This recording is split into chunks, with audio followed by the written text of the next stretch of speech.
Hey there, my awesome YouTube fam. Welcome back to our channel, where we dive deep into all things health and wellness. Today, we're tackling a topic that affects millions of people worldwide: diabetes. But don't worry, we're not here to give you a snooze fest lecture. We're all about making learning fun and engaging, so let's jump right in. Diabetes, you've probably heard of it, right? It's a chronic condition that messes with our blood sugar levels. Now, I know that might sound a bit technical, but stick with me. We'll break it down in a way that's easy to understand. Guys, diabetes is a global epidemic. It's like the ultimate health challenge we're facing. According to Dr. Smith, a super smart endocrinology professor, the number of people affected by diabetes is on the rise, and it's becoming a major public health concern. Yikes. Okay, so there are two main types of diabetes: type 1 and type 2. Well, type 1 diabetes happens when our own immune system goes a bit haywire and starts attacking those precious insulin-producing cells in our pancreas. On the other hand, type 2 diabetes is a bit more complicated. It's like a combo of genetics, lifestyle choices, and insulin resistance. Tricky stuff, right? Alright folks, listen up. Glucose monitoring is like having a secret weapon in the fight against diabetes. Dr. Lee, our endocrinologist extraordinaire, explains that by checking our blood sugar levels regularly, we can make informed decisions about things like insulin therapy, medications, and even adjusting our diet. So grab that glucose monitor and let's keep those levels in check. Here's where things get serious. If diabetes is left uncontrolled, it can lead to some pretty nasty complications. Dr. Brown, our diabetes specialist, warns us about cardiovascular diseases, kidney damage, nerve damage, and eye problems. But fear not, early detection and proactive management can help us minimize these risks. Now, let's talk about the factors that put us at risk for diabetes. Obesity, a sedentary lifestyle, family history, and even certain ethnicities can increase our chances of developing diabetes. But don't worry, awareness of these risk factors can help us take preventive measures. Guess what? Lifestyle modifications are superheroes when it comes to managing diabetes. Dr. Thompson, our diabetes educator, tells us that regular exercise, healthy eating habits, and keeping an eye on our weight can help control our blood sugar levels and keep us feeling our best. So, let's get moving and munching on those nutritious goodies.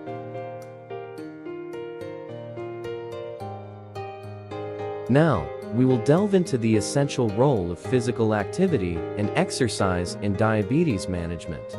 Regular exercise not only helps maintain a healthy weight, but also improves insulin sensitivity, decreases insulin resistance, and promotes overall well-being. Aerobic exercise is incredibly beneficial for individuals with diabetes.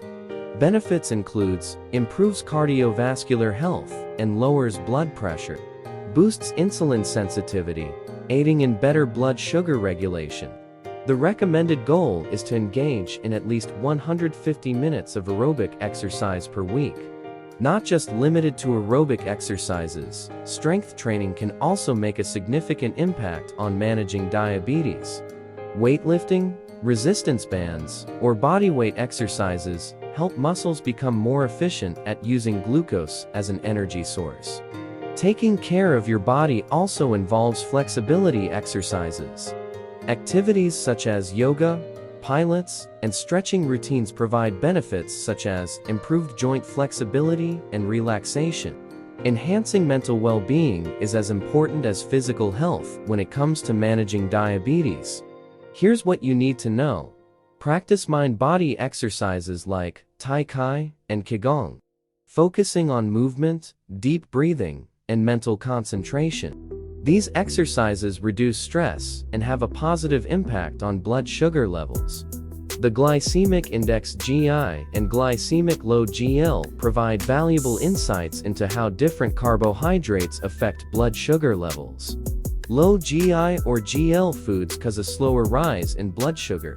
High GI or GL foods result in a rapid spike in blood sugar levels. Meal planning with low GI and GL foods can aid in better blood sugar control. Whole grains, fruits, vegetables, legumes, and nuts are excellent sources of fiber. Fiber slows down the digestion and absorption of carbohydrates, and also improve blood sugar control and increase satiety. Today, we're going to explore some alternative approaches to managing diabetes. While it's important to note that there is currently no cure for diabetes, there are alternative methods that some individuals have found helpful in managing their condition. Let's dive into it. Alright, fasting is a practice that involves abstaining from food or caloric beverages for a specific period. Some people with diabetes have found intermittent fasting or time-restricted eating to be beneficial in managing their blood sugar levels. Dr. Jason Fung, the renowned author of The Obesity Code, suggested that fasting can help improve insulin sensitivity, reducing the risk of insulin resistance and type 2 diabetes. He advocates that fasting allows the body to enter a state of ketosis, where it burns stored fat for energy instead of relying on glucose. This can lead to improved blood sugar control and weight management for some individuals with diabetes. Dr. Fung recommends different fasting protocols, such as intermittent fasting or extended fasting, which involve periods of restricted eating or complete abstinence from food for a set amount of time. The 168 method is one of the most popular approaches within the intermittent fasting realm. This method involves fasting for 16 hours and restricting your eating window to 8 hours each day. For example, you might decide to eat between noon and 8 o'clock at night, that is, p.m. to 8 p.m., fasting for the remaining 16 hours. During the fasting period, you can still consume non-caloric beverages like water, black coffee, or herbal tea to stay hydrated. However, it's important to note that fasting may not be suitable for everyone, especially those with certain medical conditions or taking specific medications. As always, it's crucial to consult with your healthcare provider before embarking on any fasting regimen, especially if you have diabetes. They can provide guidance based on your individual health needs and help monitor your progress. Another alternative is low-carb or ketogenic diets. Low-carb and ketogenic diets have gained popularity in recent years as alternative approaches to managing diabetes. These diets focus on reducing carbohydrate intake and increasing the consumption of healthy fats and proteins. When we consume carbohydrates, they are broken down into glucose, which raises blood sugar levels. In response, the pancreas releases insulin to help transport glucose into cells for energy. However, individuals with diabetes may have decreased insulin sensitivity, leading to impaired glucose uptake by cells. Dr. Eric Westman, an associate professor of medicine at Duke University, suggests that by reducing carbohydrate intake, cells become more responsive to insulin.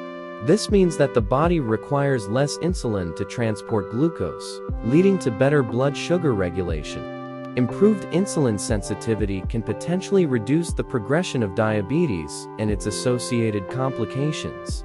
Low-carb and ketogenic diets have also been shown to be effective for weight management. Excess weight and obesity are risk factors for developing type 2 diabetes, and losing weight can improve insulin sensitivity. Dr. Westman suggests that these dietary approaches can help individuals with diabetes achieve and maintain weight loss, which in turn can have a positive impact on blood sugar control. He indicated that low-carb and ketogenic diets have been shown to improve insulin sensitivity, allowing cells to better respond to insulin. This can lead to better blood sugar regulation and potentially reduce the progression of diabetes. However, it's essential to work closely with a healthcare professional or registered dietitian to ensure proper nutrient intake and balance. It is also advisable to do more research to understand the side effects before you do these diets. Alright, another alternative method is taking herbal supplements. Dr. Weil, a renowned integrative medicine physician, emphasizes the potential benefits of herbs like cinnamon, bitter melon, and Gymnema sylvester in blood sugar control and insulin sensitivity. Dr. Zavostovsky, a researcher at the University of Illinois, has also done research on investigating the potential anti-diabetic properties of herbs like bitter melon and ginseng. However, it's important to note that scientific evidence supporting the effectiveness of these supplements is limited. Always consult with your healthcare provider before incorporating any herbal supplements into your diabetes management plan. Managing stress is crucial for overall well-being, and it can also play a role in diabetes management. The traditional Chinese medicine suggests that long-standing or excessive emotions, such as worry, overthinking, and stress can potentially affect the functioning of the spleen and the pancreas. The spleen is believed to be responsible for the transformation and transportation of food qi, or food energy, while the pancreas is associated with the production of insulin. Emotional imbalances that impact these organs may disrupt their normal functions and contribute to the development or worsening of diabetes symptoms. Practicing stress reduction techniques like meditation, deep breathing exercises, yoga, or engaging in hobbies and activities you enjoy can help lower stress levels. Or simply listening to some relaxing music. They may have a positive impact on blood sugar control. Remember, finding what works for you is key. If you would like to meditate with music, check out my 432 Hz meditation music in my channel. It's important to remember that while these alternative methods may have anecdotal or limited scientific evidence supporting their benefits, they should never replace standard medical care. Always work closely with your healthcare team, follow their recommendations, and regularly monitor your blood sugar levels. Alright, there you have it. If you found this video informative, don't forget to give it a thumbs up and subscribe for more awesome content. Stay informed, stay empowered, and I'll catch you in the next video.